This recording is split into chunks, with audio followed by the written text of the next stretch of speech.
मोहन एक छोटे से पहाड़ी गांव में रहता था। उसके घर के पीछे ऊंचे पहाड़ थे और सामने सकरी पंगड़ी थी। पिता बचपन में ही चल बसे थे। माँ दूसरों के घरों में काम करके घर चलाती थी। गरीबी ने मोहन को जल्दी बड़ा कर दिया था। गांव में ज्यादातर बच्चे 8वीं के बाद पढ़ाई छोड़ देते थे, लेकिन मोहन के मन में एक अलग आग सी थी। उसे इंजीनियर बनना था। लोग हंसते थे, पहाड़ के लड़के इंजीनियर बनेंगे।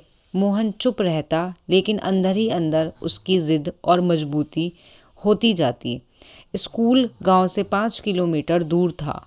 बरसात हो या ठंड हो, मोहन रोज पैदल जाता। कई बार जूते फट जाते तो नंगे पांव ही स्कूल पहुंच जाता।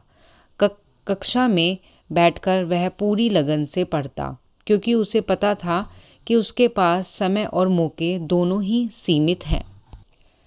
10वीं के बाद समस्या और बड़ी हो गई। माँ ने कहा, बेटा अब काम ढूंढ ले, पढ़ाई आगे कैसे होगी। मोहन ने पहली बार माँ से कहा, माँ बस मुझे एक मौका दे दो, मैं पढ़ाई भी करूँगा और काम भी।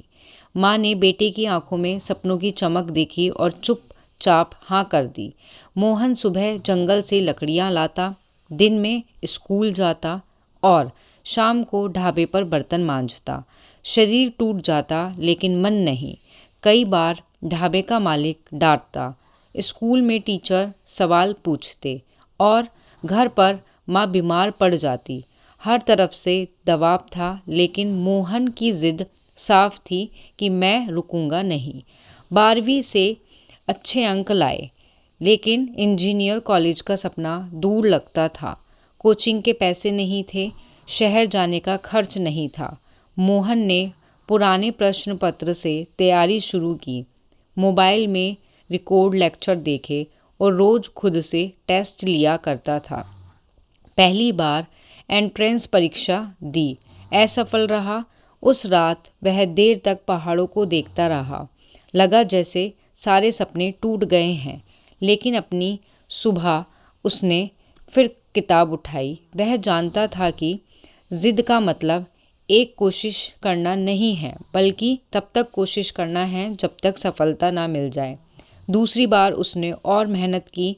ढाबे की नौकरी छोड़कर एक वर्कशॉप में हेल्पर बन गया, जहां उसने मशीनों को करीब से देखने को मिला।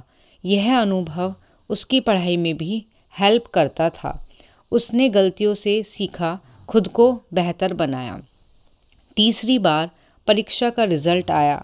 मोहन का चयन एक सरकारी इंजीनियर कॉलेज में हो गया। माँ के आंसू रुक नहीं रहे थे। वही हाथ जो दूसरों के घरों में काम करता था, आज बेटे के सिर पर गर्व से फिर रहा था। आज मोहन एक सफल इंजीनियर बन गया। वह अपने गांव में पानी और सड़क की सुविधा के लिए प्रोजेक्ट पर काम करता रहा। जब लोग उससे पूछते, इतना सब कैसे किया, मोहन मुस्कुराकर कहता, जिंदगी हो तो ऐसी हो जो थकने ना दे, लेकिन हारने भी नहीं देती।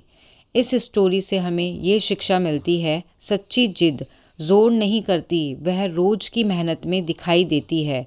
जो इंसान हालात से लड़ना सीख लेता है, वही अपनी किस्मत खुद लिखता है।